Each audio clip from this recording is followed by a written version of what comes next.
The spread of the coronavirus has passed a significant milestone in just the past few minutes.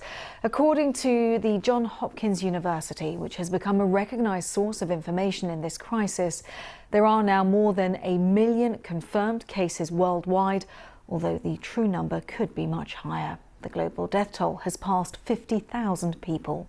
The UK wants to test 100,000 people a day by the end of April. Spain has registered 950 coronavirus deaths in just one single day. This is the highest daily number anywhere in the world. And in Russia, President Putin has extended the country's partial lockdown until the end of April. The coronavirus crisis generates new and shocking numbers every day. But one figure released earlier about the effect on the US economy really stands out. Unemployment claims there have surged to a record-breaking 6.6 million. That is on top of the previous week's record of nearly 3.3 million. Well, here's the Nobel Prize-winning economist Paul Krugman.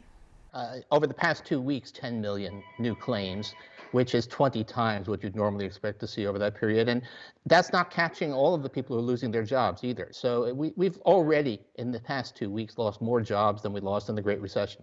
It's unbelievable. First phase is what I'm calling the corona coma. It's like putting people in a medically induced coma so that they can heal from severe injury. And that's necessary, but the problem is to avoid hardship, to provide enough aid to people whose incomes have disappeared. Then there's a substantial risk that as time goes by, you get a conventional recession on top of that, because you have all of these people without income, all of these businesses without sales who are unable to spend. And so even businesses that are not on lockdown suffer a big loss of sales, and that could persist for a long time. Well, there are likely to be more US job losses to come, with the plane maker Boeing, a symbol of the US manufacturing industry, outlining a huge voluntary redundancy plan for many of its 150,000 strong workforce. Its boss, David Calhoun, said that it's important that we start adjusting to our new reality now. He added that the world emerges from this pandemic, the size of the commercial market will likely be different. Well, the company is also calling for a $60 billion bailout package from the US government. And this is why Boeing is struggling. More than 100 countries, all shown in red on this map, have introduced travel restrictions because of coronavirus. Well, let's turn to Europe now, because Spain's unemployment figures for March have just been released as well. The country recorded its highest monthly increase ever. The number of jobless jumped 9.3% from the previous month. The total number of unemployed people in Spain is now around 3.5 million. The European Union is proposing a €100 billion rescue package for countries hardest hit by the virus. Well, the initiative is called SURE, which stands for Support to Mitigate Unemployment Risks in an Emergency. Here's the President of the European Commission on this. It can mitigate the effects of the recession. It keeps people in work. It enables companies to return to the market with renewed vigor. The Commission will provide loans to those member states that need them to strengthen their short-time work schemes. These schemes now exist and are planned straight across the European Union, so SURE can benefit all member states who want to use it. So it's obvious that the economic impact on the world from coronavirus is absolutely huge, with those figures of people who are losing their job increasing. Of course, we're monitoring that continuously on BBC News. A welcome to our viewers in the UK. We're going to stay on the economic impact of the coronavirus because our business correspondent Michelle Fleury joins us from New York. Michelle, we're going to start with the United States because the figures there, after the record-breaking figures that we already saw about people claiming unemployment, once again, that huge increase.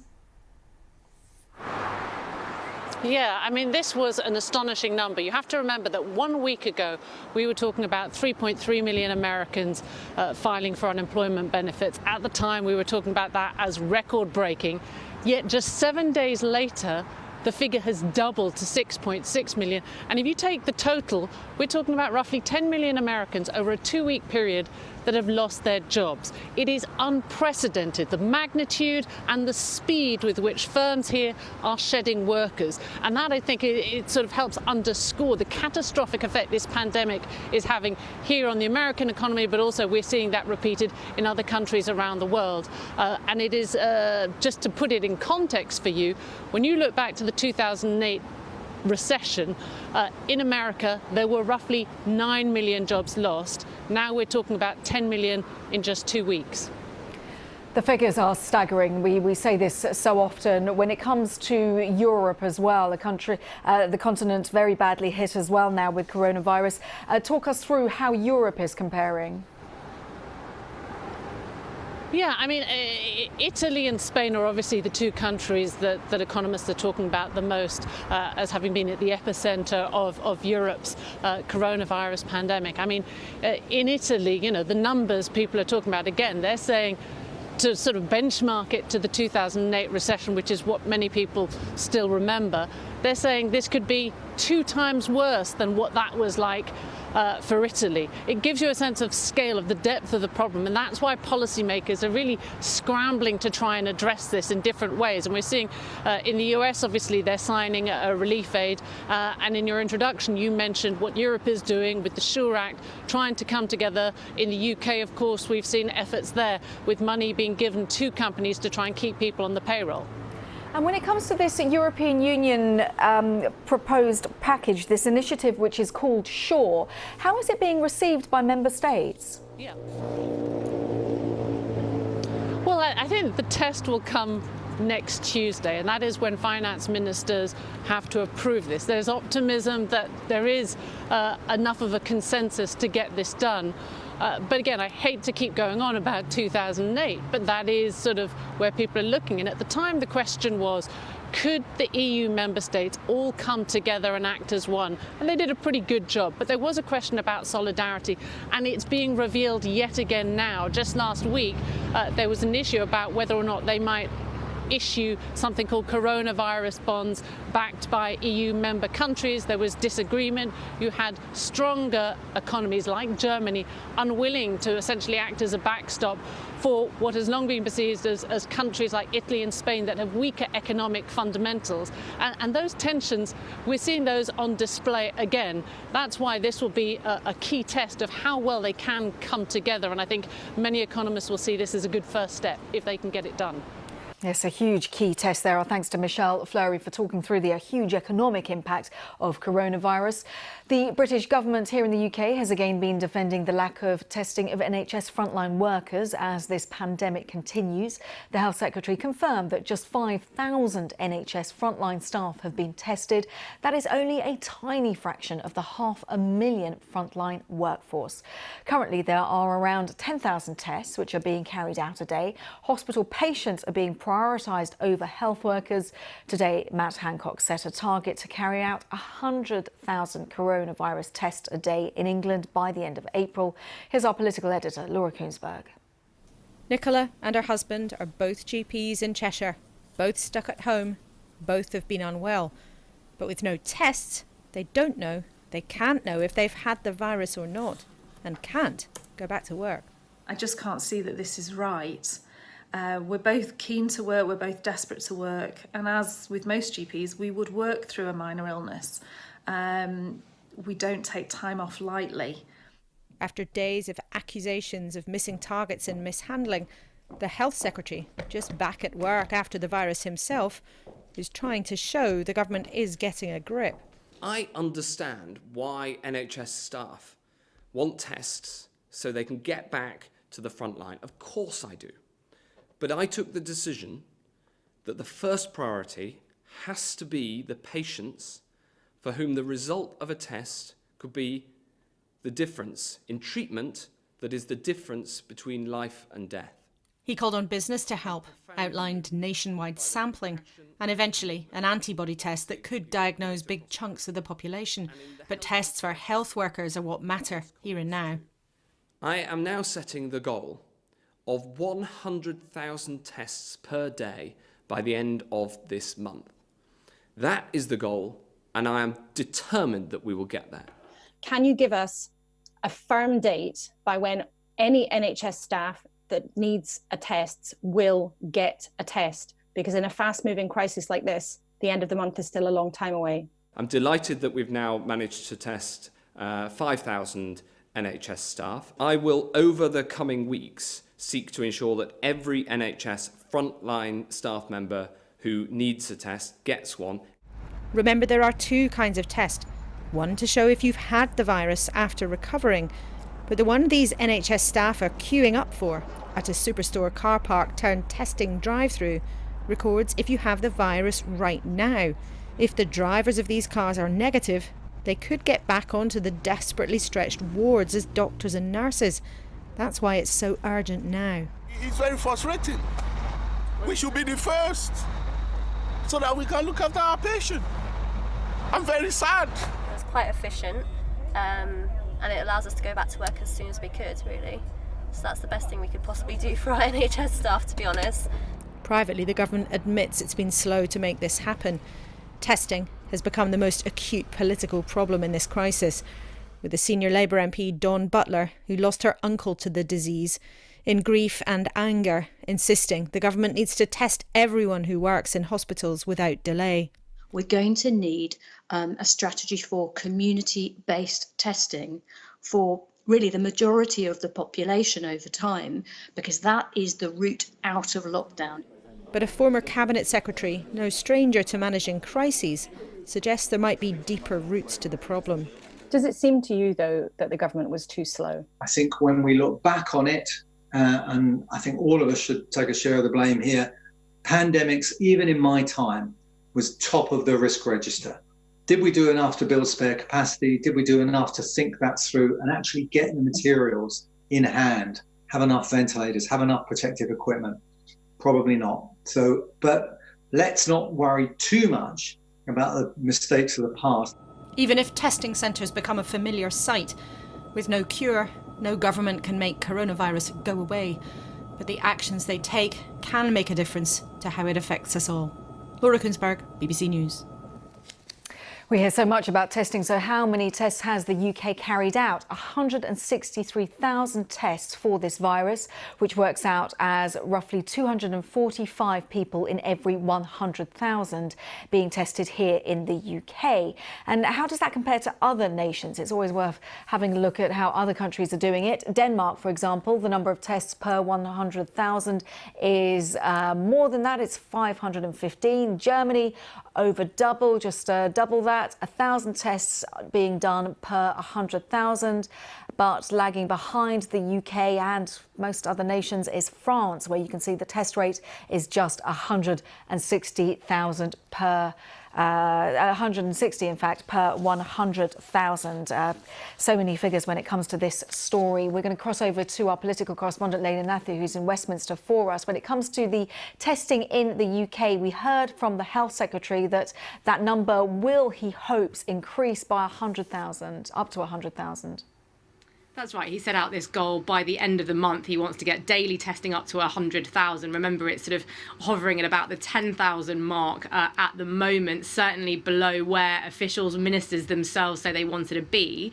We heard an ambition to get up to 25,000 tests a day previously. Boris Johnson had mentioned a target of 250,000. He had used that figure previously with no timescale. But today, Matt Hancock said he wanted to be realistic about what could be achieved. He had to really answer the question as to why the government had been so slow. He set out, he tried to explain that a little bit, talking about the fact we didn't have the kind of laboratory capacities such as Germany, those sorts of things, a shortage of chemicals and testing kits, that some kits that are being proposed to him don't actually have the accuracy that would be required. So he set out to try and explain why the UK is where it is, but then set out this goal which the government will be judged on. But let's not forget, the end of April, this goal, 100,000 tests a day, is a long way away. So there is still a lot that can happen. Remember, we're only at the start of the month.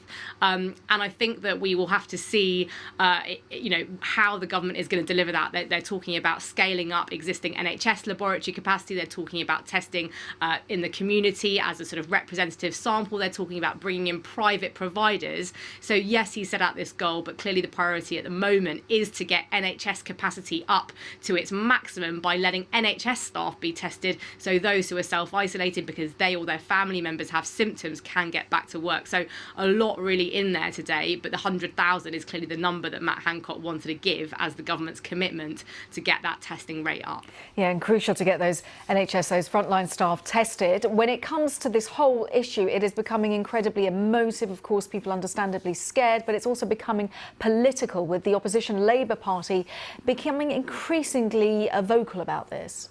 Yeah, I mean, at the start, if you sort of rewind to the start of this outbreak in the UK, there was a bit of a political consensus that there was an emergency facing the country, and, you know, opposition parties here were not really breaking ranks, just keen to sort of support the government, work with the government. But this issue of testing has been a very, very pressing one, and something that Labour has been talking about. And, you know, they're broadly welcoming this ambition to get to 100,000. They're saying, look, we need the detail.